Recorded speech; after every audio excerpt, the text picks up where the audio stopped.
वाला, एक खुदा बोलने वाला মানুষের সংখ্যা কম ছিল, অনেক খোদা বলने वाला অনেক মানুষ ছিল। তো বেরাদার আজ এক খোদাকে মানने वाला অনেক রয়েছে, অনেক রয়েছে। তো সেই সময় যখন কোন মুসলমান জাতি ক্ষতি হয়নি, আজকে কি করে ক্ষতি হতে পারে? যেহেতু আজকে যে এক খোদা মানने वाला অনেকেই রয়েছে। तो हजरत अबू बकर सिद्दीक के तार पिता बोले, बेटा अबू बकर ये बोल वाला खुदा है, ये बोल वाला खुदा है, ये पानी देने वाला खुदा है, ये खाना देने वाला खुदा है, ये कपड़ा देने वाला खुदा है। तो हजरत अबू बकर सिद्दीक ওই মূর্তির নিকটে গেলেন আর বললেন, তুমি যদি খোদা হয়ে থাকো তাহলে আমি পিপাসা, আমাকে এই মুহূর্তে পানি দাও, আমি ক্ষুধার্ত, আমাকে খাবার দাও। কিন্তু বেরোলো কোনো সারা শব্দ পাওয়া যায়নি। আর পাওয়া যাবে কি করে, যেহেতু সে তো পাথরের মূর্তি, কোনো সারা শব্দ পাওয়া যাবে না। যে তার শরীরের উপরে কোনো মশা মাছি বসলে নিজে দাঁড়াতে পারে না, এক জায়গা থেকে অপর জায়গায় যেতে পারে না, তো অপরের সাহায্য কি করে করতে পারে? হযরত আবু বকর সিদ্দিক কি করলেন? একটা পাথর নিলেন আর আঘাত করলেন, জমিনে ফেলে দিলেন, টুকরো টুকরো হয়ে গেল। হযরত আবু বকর যখন দেখলেন আবু বকর সিদ্দিককে এক চড় মেরে দিলেন এবং তার মায়ের কাছে এসে, দেখো আজ তোমার বেটা আবু বকর কি কাজ করেছে। তো তখন তার মা তার স্বামীকে, হযরত আবু বকর সিদ্দিকের আব্বাকে আবু কুহাফাকে তার মা বলছেন যে আবু বকরকে তার জায়গায় ছেড়ে দাও, যেহেতু আবু বকরের যেদিন জন্ম হয়েছিল আমি গায়বানি আওয়াজ শুনতে পেয়েছিলাম, গায়বানি আওয়াজ শুনতে পেয়েছিলাম যে তার নাম আসমানে আবু বকর এবং সে শেষ পয়গম্বর নবী মুস্তাফা রফিক হবে, বন্ধু হবে, তাকে তার জায়গায় ছেড়ে দাও। তো হযরত আবু বকর সিদ্দিক তিনি ইসলাম কবুল করেননি, তার পূর্বে কোন মূর্তির কাছে মুলকে শাম মক্কা মুআজ্জাম থেকে যখন মুলকে শাম গেলেন তিজারতের জন্য, ব্যবসা বাণিজ্যের জন্য, তো হযরত আবু বকর সিদ্দিক সেখানে স্বপ্ন দেখলেন। রাত্রে কি স্বপ্ন দেখছেন? যে আসমানের চন্দ্র এবং সূর্য যে হযরত আবু বকর সিদ্দিকের কাছে, আবু বকর সিদ্দিক কি করলেন? বুকে চড়িয়ে দিলেন। সকাল বেলায় একজন রাহিবকে জিজ্ঞাসা করেন যে আমি রাত্রে স্বপ্ন দেখেছি, এর মানে কি হতে পারে? তো সেই ব্যক্তি বলছেন যে তার আগে কথা নিলেন, কোথায় তোমার বাড়ি, কোথায় থেকে এসেছো, কোন বংশ থেকে তুমি? হযরত আবু বকর সিদ্দিক বিস্তারিত ভাবে বললেন। তখন সেই রাহিব বলছেন, ও আবু বকর যাও মক্কা মুআজ্জামে ইলাহা নবী নবী মুস্তাফা দিন ইসলাম প্রচার করছে, এক খোদা जिसे प्रचार करছে সেই মুহাম্মদ নবী সাল্লাল্লাহু আলাইহি ওয়াসাল্লাম। তুমি কলমা পড়ো, তুমি ইসলাম কবুল করে নাও, তুমি ইসলাম গ্রহণ করে নাও, দয়ার নবী কোরআনে আকাই করে নাও। ও আবু বকর তুমি সেই নবী মুস্তাফার প্রথম খলিফা হবে, তুমি আউয়াল খলিফা হবে। সাইয়্যিদনা আবু বকর সিদ্দিক রাদিয়াল্লাহু তাআলা আনহু নবী মুস্তাফার কাছে গেলেন মুলকে শাম থেকে মক্কা মুআজ্জামে। যখন হযরত আবু বকর গেলেন তো আবু বকর के रसूल पाक देखने मुस्कुराने, तो हजरत अबू बकर बोलें, या रसूल अल्लाह या हबीब अल्लाह, कोनो मौजज़ा देखते चाहे? रसूल आज़म बोले, अबू बकर तुम्हें की देखते चाहे? तुम्हें कलेमा पढ़े ना? हजरत अबू बकर बोले, या रसूल अल्लाह कोनो औरतें देखते चाहे? रसूल आज़म बोले, अबू बकर तुम्हें औरतें की देखते? रात्रे के था तुम्हें स्वप्न देखे तो সেইটাই আমার মুজিজা, সেইটাই আমার মুজিজা। হযরত আবু বকর সিদ্দিক রাদিয়াল্লাহু তাআলা কালেমা পড়ে নিলেন, তিনি ইসলাম গ্রহণ করলেন এবং নবী মুস্তাফার সঙ্গে জিন্দেগানি বসর করতে লাগলেন। মক্কা মুআজ্জামে ইসলামের সংখ্যা যখন বাড়তে লাগলো, যখন পুরুষ নারীরা কলেমা পড়তে লাগলো, ইসলামের সংখ্যা আস্তে আস্তে বাড়তে লাগলো, তো আবু জেহেল তার আগুন জ্বলতে লাগলো। সে তো চাইনি যে ইসলামের সংখ্যা বাড়ুক, সে তো চাইনি কোরআনের তালিম হোক, সে তো চাইনি ইসলামের আলো চলুক, সে তো চাইনি যে মুহাম্মদ আরবি মুহাম্মদ ইবনে আব্দুল্লাহ মানুষ গোলাম হয়ে যাক, সে তো কোনো সময় কোনোদিনই চাইনি হাবিবে ইয়ামানি ইয়ামানের বাদশাকে পুত্র লিখল আবু জেহেল, এই হাবিবে ইয়ামানি তুমি যত তাড়াতাড়ি পারো মক্কা মুআজ্জামে তুমি চলে এসো, মক্কা শরীফে তুমি চলে এসো। মুহাম্মদ ইবনে আব্দুল্লাহ সে দিন ইসলাম প্রচার করছে, আজকে মানুষ তার দিকে ধাবিত হয়ে যাচ্ছে, অনেক খোদাকে মাননে वाला এক খোদাকে মানতে আরম্ভ করেছে। তুমি যদি তাড়াতাড়ি না আসো তাহলে আমাদের বাপ দাদাদের ধর্ম আমাদের কাছ থেকে চলে যাবে, তুমি শীঘ্রই চলে এসো। হাবিবে ইয়ামানি ইয়ামানের বাদশা যখন আবু জেহেলের বাড়ির মধ্যে যখন আসে, আর এইদিকে মুহাম্মদ আরবি সাল্লাল্লাহু আলাইহি ওয়াসাল্লাম খবর পাঠাচ্ছে যে হাবিবে ইয়ামানি ইয়ামানের বাদশা বলে যে আবু জেহেল তোমার কাছ থেকে সবকিছু কথা শুনলাম, বিস্তারিত ভাবে শুনলাম, কিন্তু এক পক্ষে কোনো ফয়সালা কোনো বিচার করা হয় না, নেই বিচার করতে গেলে উভয় পক্ষে শুনতে হবে, তাহলে তোমার জবানি শুনলাম, তোমার কথা শুনলাম, মুহাম্মদ আরবি ইবনে আব্দুল্লাহ মুহাম্মদ ইবনে আব্দুল্লাহর কথা তো শুনিনি। রাসূল আযম ইমামুল আম্বিয়া নবী মুস্তাফার কাছে হাবিবে ইয়ামানি ইয়ামানের বাদশা খবর পাঠিয়ে দিল। রাসূল আযম যখন হযরত আবু বকর সিদ্দিককে সঙ্গে নিয়ে আবু জেহেলের বাড়ির মধ্যে রাসূল আযম আমার তশরীফ নিয়ে এলেন, তো দেখছেন দুজনের মধ্যে কোনো আলোচনা নেই, কোনো কথা নেই, চুপচাপ তারা বসে আছে। রাসূল আযম বলেন, এই ইয়ামানের বাদশা বলো আমাকে কিসের জন্য ডাকা হয়েছে, তুমি যে আমাকে এদিকে পাঠিয়েছো, আমি যখন এইখানে গেলাম আমার সঙ্গে আমার বন্ধুকে সাথে নিয়ে আমি যখন আবু বকরকে সঙ্গী করে এখানে এলাম, সাথে নিয়ে এলাম, তোমাদের মুখ থেকে কোনো কথা নেই। তখন হাবিবে ইয়ামানি বলে, মুহাম্মদ ইবনে আব্দুল্লাহ শুনছি তুমি নাকি নতুন ধর্ম প্রচার করছো, তুমি অনেক খোদাকে যারা মানছে তাকে বয়কট করে এক খোদাকে মানার জন্য তুমি মানুষের কাছে সেই পেগাম সেই বার্তাগুলি তুমি পৌঁছাচ্ছ, তুমি কি নিজেকে বলছো আমি কবি, তোমার উপরে কোরআন অবতীর্ণ হয়েছে। রাসূল আযম ইমামুল আম্বিয়া নবী মুস্তাফা আমার বলেন কি হয়, আমি আল্লাহর শেষ পেগাম, আমি নবী মুস্তাফা, আমার উপরে কোরআন অবতীর্ণ হয়েছে। তো ইয়ামানি হাবিবে ইয়ামানের বাদশা বলে, মুহাম্মদ ইবনে আব্দুল্লাহ যারা নবী হন তারা তো গায়েবের খবর বলতে পারে না, যারা নবী হন তারা তো মুআজিজা দেখান। আমার রাসূল আযম বলেন যে ইয়ামানের বাদশা বলে কি মুআজিজা দেখতে চাও, তুমি মুআজিজা কি দেখতে চাও?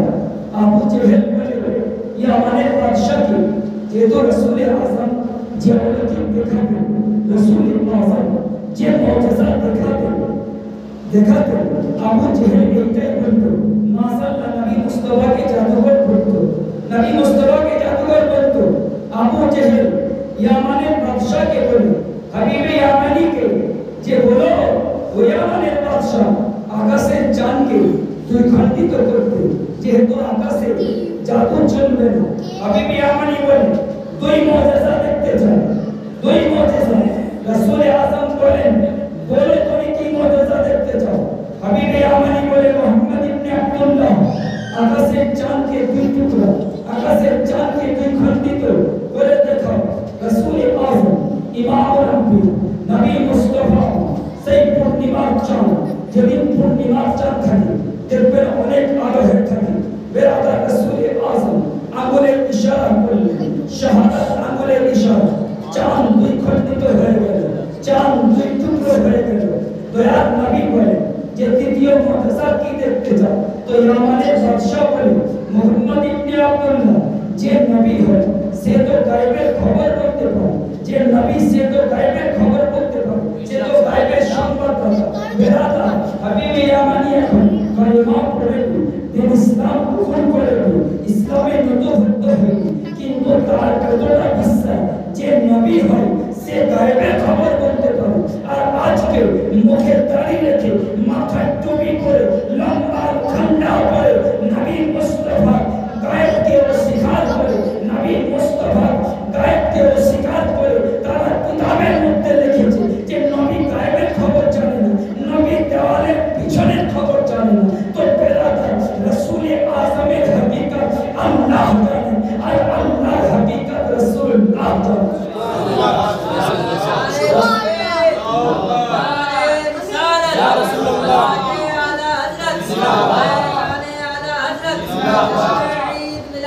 नबी इश्क मोहब्बत नारे तकबीर नारे बकर सिद्दीक दयाल नबीर সঙ্গী হয়ে মক্কা মুআজ্জম মক্কা থেকে হিজরত করে গায়ে সুরে মদিনা তৈয়বাতে জঙ্গে উহুদে জঙ্গে বদরে রাসূল আযমের সঙ্গী হয়ে থাকলেন। আজ কবর শরীফে আছেন। রাসূল আযম বলেন যে আবু বকর সিদ্দিক শুধু মক্কার সঙ্গী নয়, মদিনার সঙ্গী নয়, গায়ে সুরের সঙ্গী নয়, জঙ্গে উহুদ জঙ্গে বদরের সঙ্গী নয়, আবু বকর কবরে আমার সঙ্গে থাকবে, হাসরে আমার সঙ্গে থাকবে, জান্নাতে আমার সঙ্গে থাকবে। তো সেই আবু বকর সিদ্দিক নবী মুস্তাফার রুতবা মারতাবাকে জানতে পারলেন না। আল্লাহ নবী বলেন আবু বকর আমার হাকিকত আল্লাহ জানে আর আল্লাহ হাকিকত আমি জানি। তো ইয়ামানের বাদশা বলে মুহাম্মদ ইবনে আব্দুল্লাহ যে নবী হয় সে গায়েবের খবর বলতে পারে, অন্তর্যামী অন্তরের খবর বলতে পারে। তাহলে দ্বিতীয় মুজিজা আমার দেখার কি ইচ্ছা আছে সেটা তুমি বলে দাও।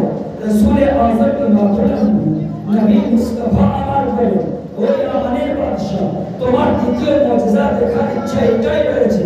তোমার বাড়িতে এক কন্যা আছে, পায়ে হাঁটতে পারে না, হাতে ধরতে পারে না, কানে শুনতে পারে না, মুখে কথা বলতে পারে না, চোখে দেখতে পাই না। তুমি চাইছো যে আমার মেয়ে যেন ঠিক হয়ে যায়। যখন রাসূল আযম মক্কা মুআজ্জমে শাম দেশে ইয়ামানের খবর যখন ইয়ামানের বাদশার খবর বলে দিলেন তখন হাবিবে ইয়ামানি বলে ও আবু জেহেল ইনি সত্যি নবী যে পয়গম্বর ইয়ার উপরে কোরআন অবতীর্ণ হয়েছে।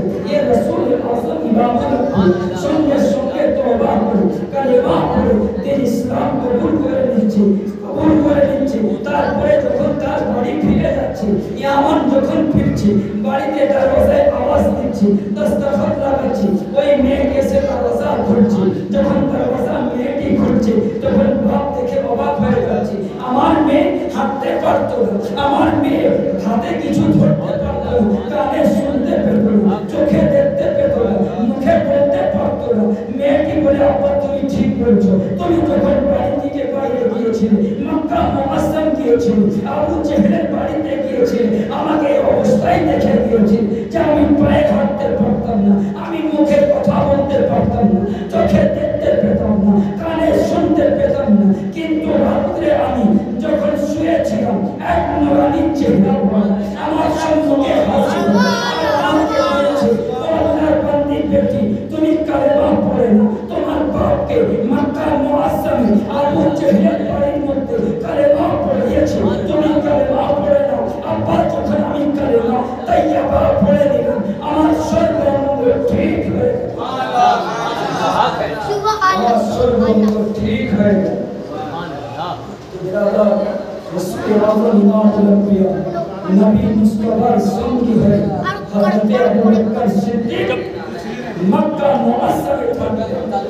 38 জন যখন মুসলমানের সংখ্যা 38 জন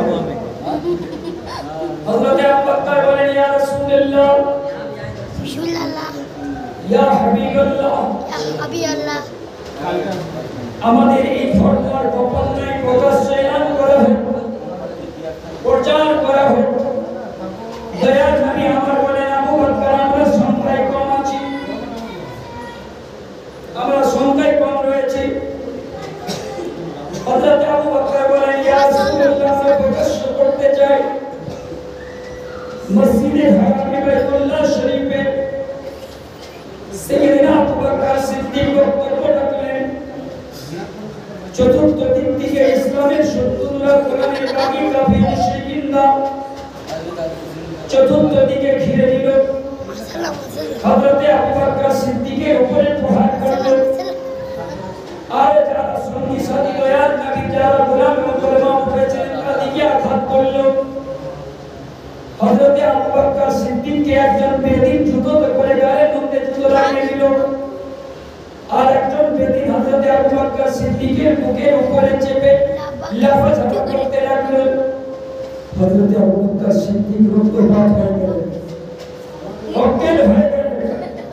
তার বংশের মানুষরা, বনি তামিমের মানুষরা যখন জানতে পারল যে আবু বকর সিদ্দিকের উপরে অত্যাচার হচ্ছে, তারা যখন এগিয়ে এলো সেই জায়গা থেকে বেদিনরা চলে যান। হযরত আবু বকর সিদ্দিককে একটা সাদা কাপড় জড়িয়ে তার বাড়ির মধ্যে পাঠিয়ে দিল এবং তার বংশের মানুষরা এসে বাইতুল্লাহ শরীফে মসজিদে হারামে এলান করে দিল যে আবু বকর সিদ্দিকের যদি কিছু হয়ে যায়, আবু বকর যদি মারা যায়, তাহলে এর প্রতিশোধ কিন্তু আমরা নিয়ে নেব। বনি তামিমের মানুষরা, তার আত্মীয় স্বজনরা, তাদের চিন্তা ভাবনা ছিল আবু বকর মনে হয় আর বাঁচবে না, আর যদি বাঁচে তো মুহাম্মদ আরবের সঙ্গী হয়ে আর থাকবে না। যেহেতু সেই দিন ইসলাম প্রচার করার জন্য সেই মুহাম্মদের গোলাম হয়ে মনে হয় আর গোলামি টিকে থাকবে না, আবু বকর সিদ্দিক আর মুহাম্মদের সঙ্গী হয়ে থাকবে না। কিন্তু বেলাদার কেমন আশিক ছিলেন হযরত আবু বকর সিদ্দিক, সারাদিন অজ্ঞান। ঠিক যখন সন্ধ্যার দিকে জ্ঞান ফিরে, তো হযরত আবু বকর সিদ্দিকের জবানে মুখের মধ্যে কালেমা যে আমার রাসূল আযম কোথায় আছেন, কি হালে কি অবস্থায় আছেন, দয়ার নবী আমার কোথায় আছেন, কি অবস্থায় আছেন। তো তাহার আত্মীয় স্বজনরা, তাদের চিন্তা ভাবনা বিপরীত হয়ে গেল যে আমরা ভেবেছিলাম আবু বকর আর সেই মুহাম্মাদের নাম জবানে মুখের মধ্যে নিবে না, কিন্তু এই দেখছি যখনই জ্ঞান ফিরল তো সেই মুহাম্মদ আরবি সাল্লাল্লাহু আলাইহি সাল্লামের মুখে মুহাম্মদ আরবির নাম। বেলাদার ওই জায়গা থেকে সবাই চলে গেল। কে থাকলো? গর্ভধারিণী মা জননী। বেলাদার মা, মায়ের দোয়া সঙ্গে রাখেন। যাদের মা ইন্তেকাল করে গিয়েছেন কবরে যান, জিয়ারত করেন। বেলাদার আমরা তো কবর জিয়ারত করতে যাই না, আর যদি বা যাই তো ঈদ করতে দিন, আমরা সেইখানে ঈদের জায়গায় নামাজ পড়লাম, ওয়াজিব নামাজ পড়ার পরে ওই কবর জিয়ারত করলাম, কিন্তু আমরা মাজার জিয়ারত করতে খুব চাই। বেলাদার নিষেধ নয়, আপনি প্রতিদিন আল্লাহ দরবারে যান, মাজার জিয়ারত করেন, কিন্তু আগে বাপ মায়ের কবরটা জিয়ারত করুন। বেলাদার কোন কিতাবে লেখা নেই যে কোন পীর সাহেবের কদমের নিচে জান্নাত আছে। কোন মুফতি আযম মুফাসসিরিন কেরামরা বলতে পারেন না যে পীর সাহেবের কদমের নিচে জান্নাত আছে। আরে জান্নাত যদি আছে তো মায়ের কদমের নিচে জান্নাত আছে।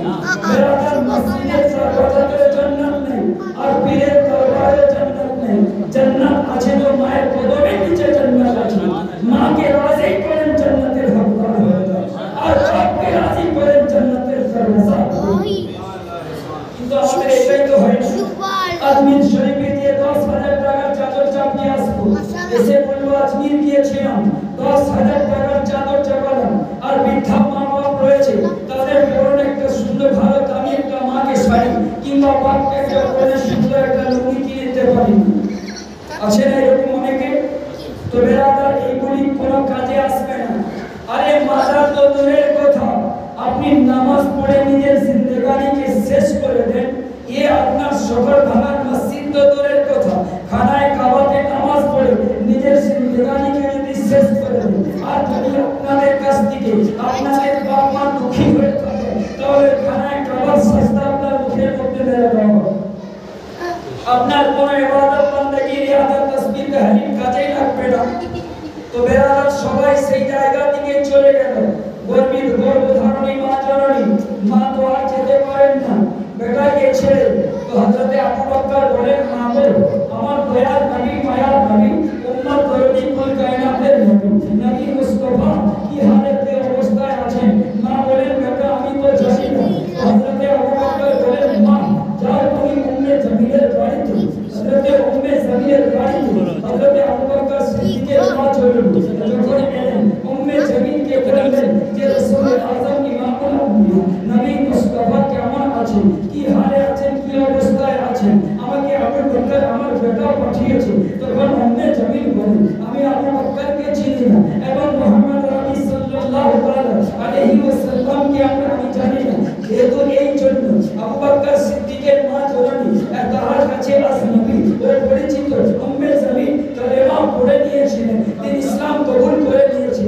দয়াল নবীর গোলামি ইখতিয়ারি করে নিয়েছিলেন, তাই সেই যে মুসলমান হয়েছিলেন তার প্রকাশ্য সেই মুহূর্তে করতে চাননি, কথাটি গোপনে রাখতে চেয়েছিলেন। তখন সঙ্গে হয়ে হযরতে আবু বকর সিদ্দিকের কাছে উম্মে জামিল যখন চলে আসতেন, হযরতে আবু বকর বলেন যে উম্মে জামিল বলো আমার দয়াল নবী কি হালে কি অবস্থায় আছেন। তো উম্মে জামিল বলেন নবী মুস্তাফা ঠিকঠাক আছে, দয়াল নবীর কোনো ক্ষতি হয়নি, দয়াল নবী আমার জায়গার মধ্যে রয়েছেন। হযরতে আবু বকর বলেন আমি যতক্ষণ পর্যন্ত দয়াল নবীকে মাথার চোখ দিয়ে দর্শন না করে নিব, দয়াল নবীকে যতক্ষণ না দেখে নেব, আমি পানিও পান করব আর কোনো খাবারও খাবো না। তিনজন হযরতে আবু বকর সিদ্দিক এবং তার মা উম্মে জামিল, তিনজন হযরতে আবু বকর ওই দুজনের ভোট দিয়ে দয়াল নবীর নিকটবর্তী হয়। রাসূল আযম ইমামে নবী মুস্তাফা আমার যখন আবু বকর সিদ্দিককে দেখলেন, হযরতে আবু বকর সিদ্দিক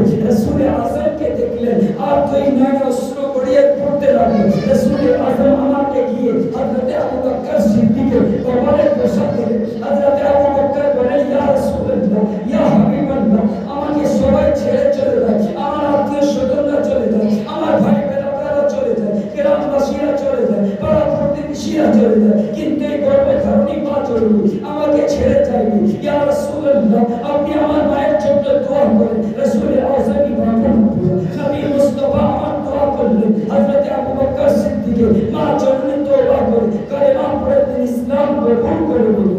সুবহানাল্লাহ। কেমন বন্ধু ছিলেন হযরতে আবু বকর, সঙ্গে হয়ে রাসূল পাকের সঙ্গে থাকলেন।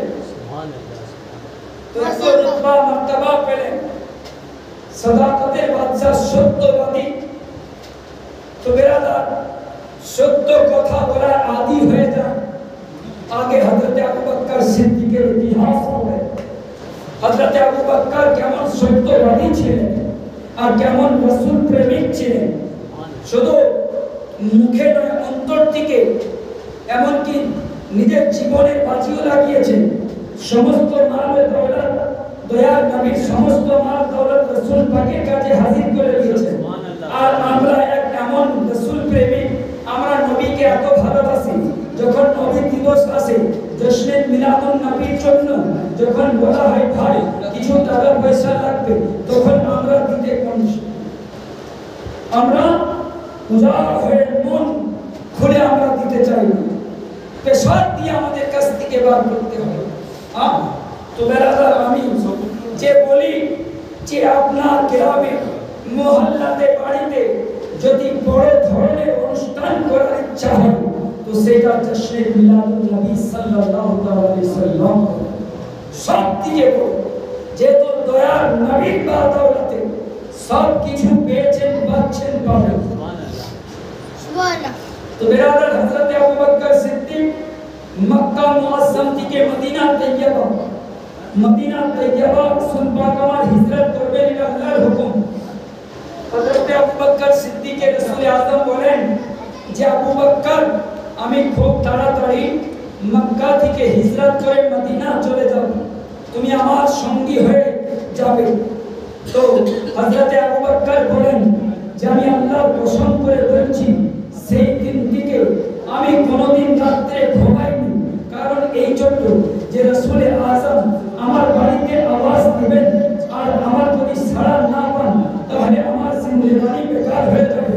তো হযরতে আবু বকর সিদ্দিক পরের দিন কি করলেন, ওই রাত্রে আর যখন রাসূল আযমের কাছ থেকে এই বয়ান শুনেছেন সেই দিন থেকে উনি রাত্রে আর ঘুমাতেন না। আল্লাহর হুকুম হলো রাসূল আযম ইমামুল আম্বিয়া নবী মুস্তাফা হযরতে মাওলা আলীকে ডাকলেন আর বললেন আলী তুমি আমার বিছানায় ঘুমিয়ে যাবে, সকাল বেলায় উঠে আমানতকারীর আমানতকে দিয়ে ওই কাফির মুশরিকিনরা মক্কাবাসীরা রাসূল আযমের কাছে তাদের মাল দৌলত রাখতো যে মুহাম্মদ ইবনে আব্দুল্লাহর কাছে মাল রাখলে কোনো ক্ষতি হবে না, কোনো ক্ষতি হবে না। রাসূল আযমের কলমা না পড়লেও তারা সাদেকুল আমিন মানত।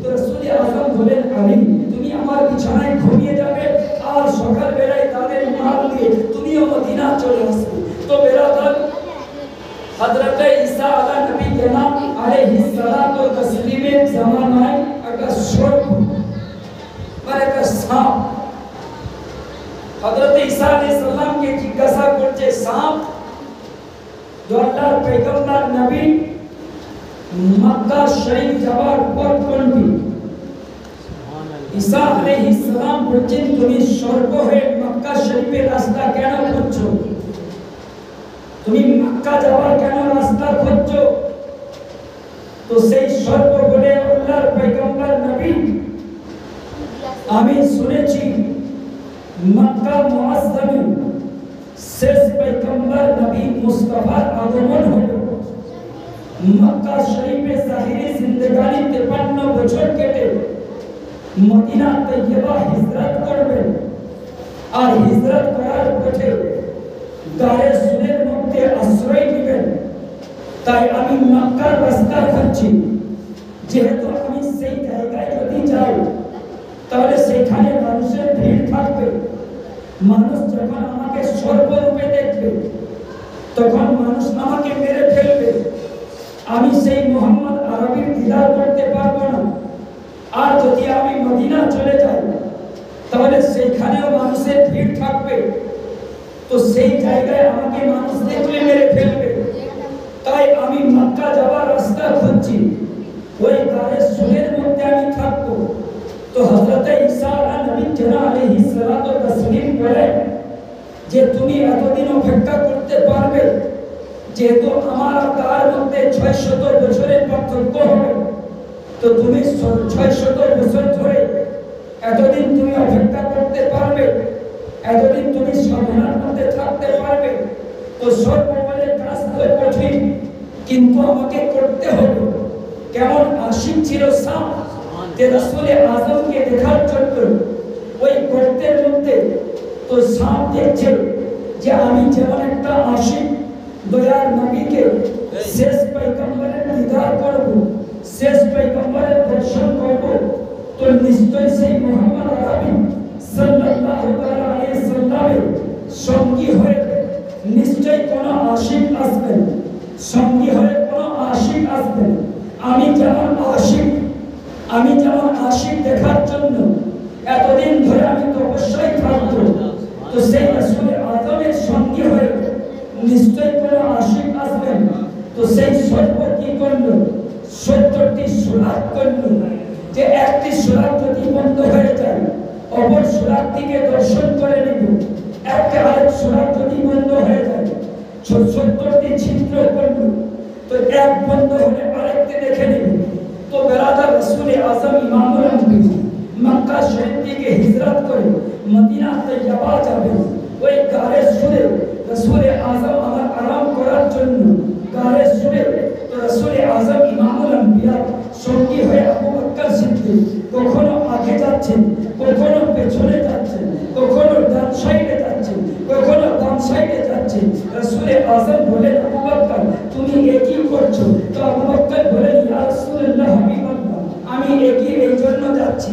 ভয় লাগছে যে আপনার দুশমনরা যে আপনার উপরে যে আঘাত করবে সেই আঘাত আমার উপরে পেছনে এই জন্য চলছি মনে হচ্ছে পেছন দিক থেকে আসছে তাহলে তারা পার করবে তীরে আমার উপরে সেটা যেন লাগে ডান সাইডে বাম সাইডে আমি এই জন্য যাচ্ছি তারা ডান সাইড থেকে যদি পার করে তো আমার বদনে আমার শরীরে আঘাত লাগে আপনার শরীরে কোনো আঘাত যেন না লাগে রাসূলে আযম বলেন আবু বকর এই গায়ের সুরের মধ্যে একবার এই গর্তের মধ্যে আমরা যাচ্ছি রাসূলে আযমকে হযরত আবু বকর বলেন ইয়া রাসূলুল্লাহ ইয়া হাবিবাল্লাহ প্রথম আমি যাই যেহেতু এই গর্ত অনেক পুরাতন মনে হচ্ছে নিশ্চয়ই গর্তের মধ্যে কিছু থাকতে পারে রাসূলে আযমকে বলেন আবু বকর ইয়া রাসূলুল্লাহ আমি যাচ্ছি হযরত আবু বকর কি করলেন সেই গর্তের মধ্যে প্রবেশ করলেন সেই গর্ত পরিষ্কার করতে করতে দেখছেন যে ওই সুরাকের মধ্যে গায়ের সুরে অনেকগুলি ছিদ্র রয়েছে হযরত আবু বকর সিদ্দিক তার নিজের বিধানকে ছেড়ে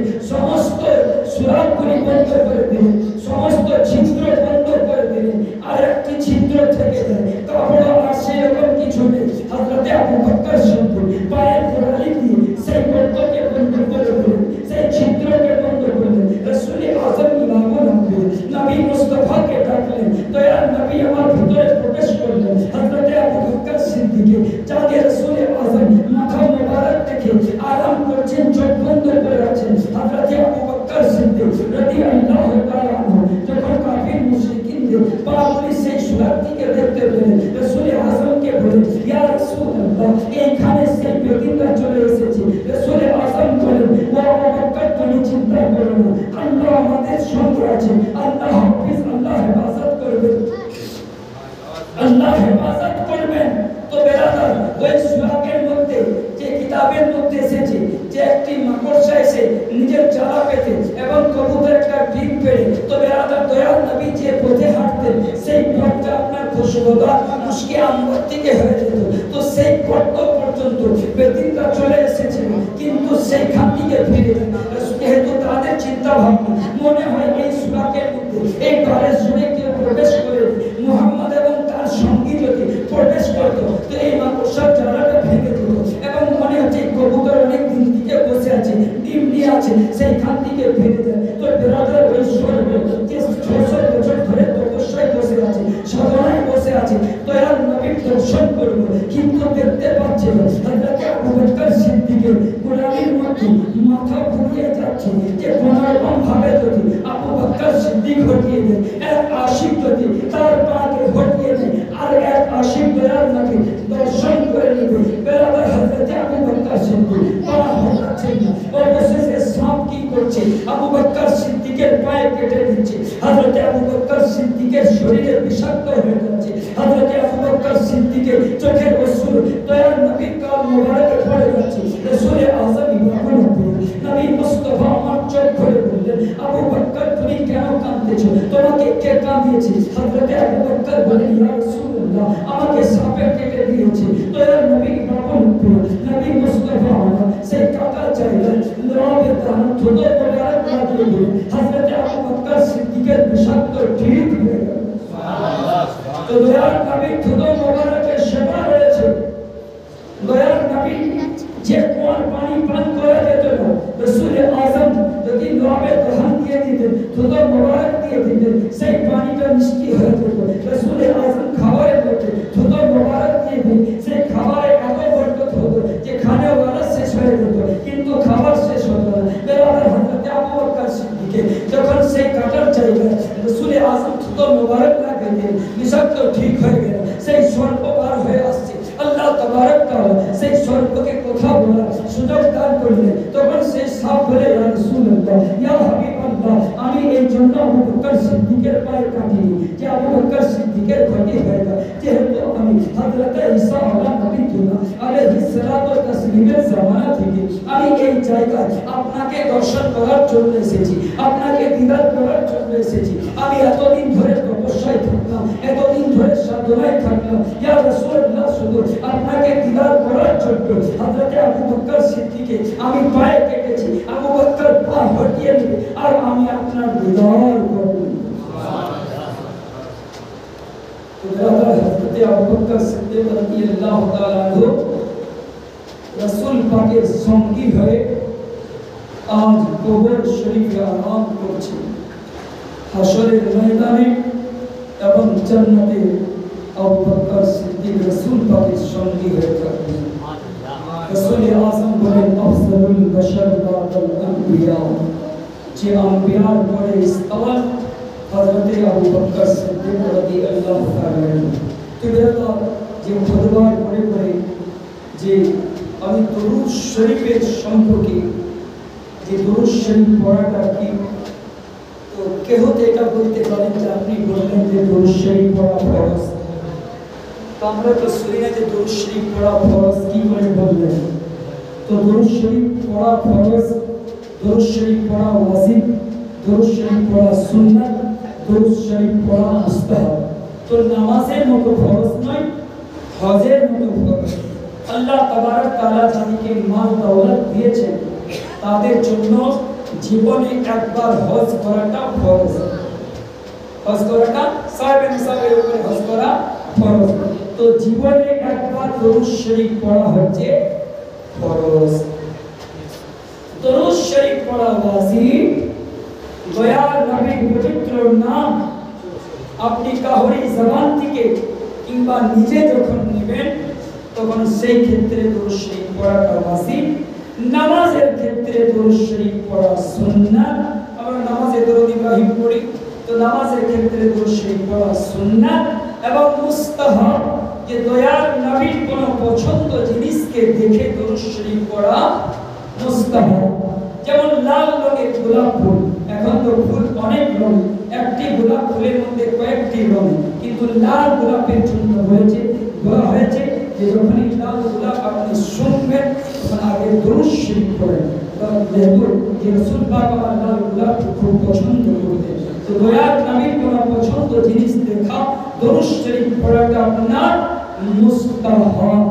তো বেরাদার রাসূল আযম ইমামুল আম্বিয়া নবী মুস্তাফা আমার ইরশাদ করেন, তো বেরাদার এই দরুদ শরীফের যদি আমরা তাৎপর্য জানতে পারতাম, দরুদ শরীফের আহমিয়ত যদি আমরা বুঝতে পারতাম, তাহলে আমরা এই দুনিয়াদারির কথাতে মগ্ন না হয়ে আমাদের জবানে মুখের মধ্যে দরুদ শরীফ থাকতো। তো বেরাদার আমরা কতক্ষণ দরুদ পড়ি, মিলাদ মাহফিলে 2 বার 4 বার দরুদ শরীফ পড়ি, কিন্তু আমরা যারা নামাজ পড়তে যাই, নামাজে যখন আমরা কয়েকটা দরুদ শরীফ পড়ি, তাসবিহ আমরা পড়ি, দরুদ শরীফ পড়ি, কিন্তু আল্লাহ তাবারক তাআলা সর্বদাই দরুদ শরীফ পড়ছেন। তো রাসূল আযম ইমামুল আম্বিয়া নবী মুস্তাফা আমার ইরশাদ করেন যে আমার কাছে হযরতে জিবরিল আমিন, হযরতে মিকাইল, হযরতে ইসরাফিল আর হযরতে ইসরাঈল, এই চারজন সুবিখ্যাত ফেরেশতা আমার কাছে এসে হযরতে জিবরিল আমিন বলেন, ইয়া রাসূলুল্লাহ, ইয়া হাবিবাল্লাহ, যে সমস্ত আপনার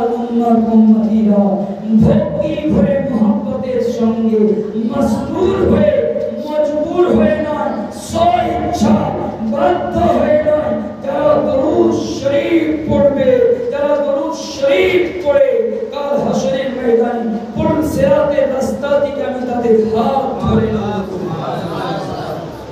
হযরতে মিকাইল বলেন, ইয়া রাসূলুল্লাহ, যারা ভক্তি ভরে দরুদ শরীফ পড়ে আপনার হাউজে কাউসার থেকে তাদেরকে পানি পান করাবো। হযরতে ইসরাফিল বলেন, ইয়া রাসূলুল্লাহ, যারা আপনার প্রতি দরুদ শরীফ পড়ে কাল হাসরের ময়দানে আল্লাহ তাবারক তাআলার দরবারে আমি সাজদায় পতিত হয়ে যাব, যতক্ষণ পর্যন্ত আল্লাহ রাব্বুল আলামিন তার গুনাহকে মাফ না করে দেবেন ততক্ষণ পর্যন্ত আমি সাজদা থেকে মাথা উঠাবো না। এবং হযরতে ইসরাঈল আলাইহিস সালাম বলেন, ইয়া রাসূলুল্লাহ, যারা আপনার প্রতি ভক্তি ভরে মুহাব্বতের সঙ্গে দরুদ শরীফ পড়ে তাদের আত্মা এমন ভাবে বার করব যেমন আম্বিয়াদের আত্মা বার করা হয়েছে, বার করার সময় কোনো কষ্ট হয় না, তাদের আত্মাকে এমন ভাবে বার করা হবে। তো বেরাদার, দরুদ শরীফ যত বেশি সময় পড়বে তত মুহাব্বত বাড়বে, ভালোবাসা বাড়বে, যত বেশি করে আসলে কত শিবরে আল্লাহুম্মা সাল্লি আলা সাইয়্যিদিনা মুহাম্মাদ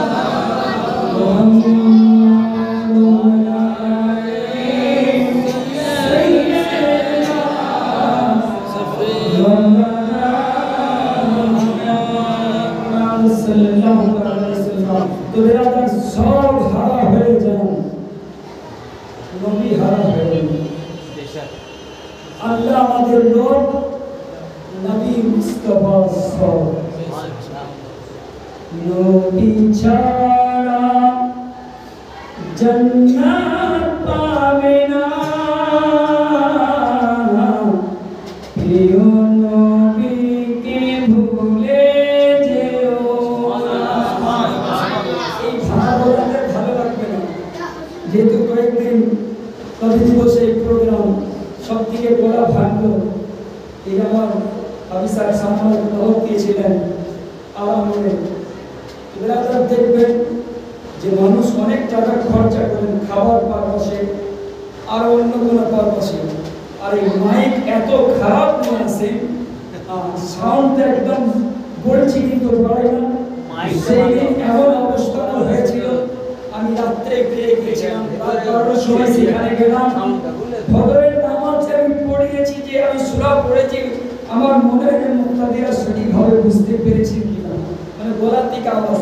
আর এই যে আমার যে বাড়িতে দাও যে খাবার আমার ইন্তজাম করেছেন, সাহেব বলল যে সোমবারই মিলাদ, তো কাল সারাদিন আমি গলার এত হেফাজত করেছি, আল্লাহ বলাকে একটু যেন পরিষ্কার কিছু বলছেন 10-20 মিনিট তো সেখানে বলতে পারি। তাই সকাল থেকে কালকে আমি গলার মতো এত পরিশ্রম করার প্রতি গরম পানিতে যেভাবে আমাকে বলেছেন সেইভাবে আমি করে দিয়েছি, কিন্তু ভেঙে গেছে, এখন সময় লাগবে। যাই হোক, যে নবী মুস্তাফার শান মান শান শওকত আল্লাহ জানেন, আল্লাহ হাকিকত রাসূলুল্লাহ জানেন। তো কবি লিখছেন নবী ছাড়া জান্নাত পাবে না, প্রিয় নবীকে ভুলে যেও না। আল্লাহ তাআলা বলেন কোরআনে, যা কিছু আছে আসমান জমিন সব কিছু তোমার অধীনে, প্রিয় নবীকে ভুলে যেও না। যাই হোক আমার বক্তব্যকে লম্বা না রেখে আপনাদের গ্রামীণ মসজিদের ইমাম, যে আপনাদের মাথার তাজ, গ্রামের সরতাজ ইমাম সাহেব, উনি এসেছেন, তার এই নুরানি জবান থেকে হক্কানি বায়ানাত শ্রবণ করবেন এবং আমল করার চেষ্টা করবেন। এখানে বক্তব্য সমাপ্ত। ওয়া আখিরু দাওয়ানা আলহামদুলিল্লাহি রাব্বিল আলামিন। আস্তাগফিরুল্লাহ।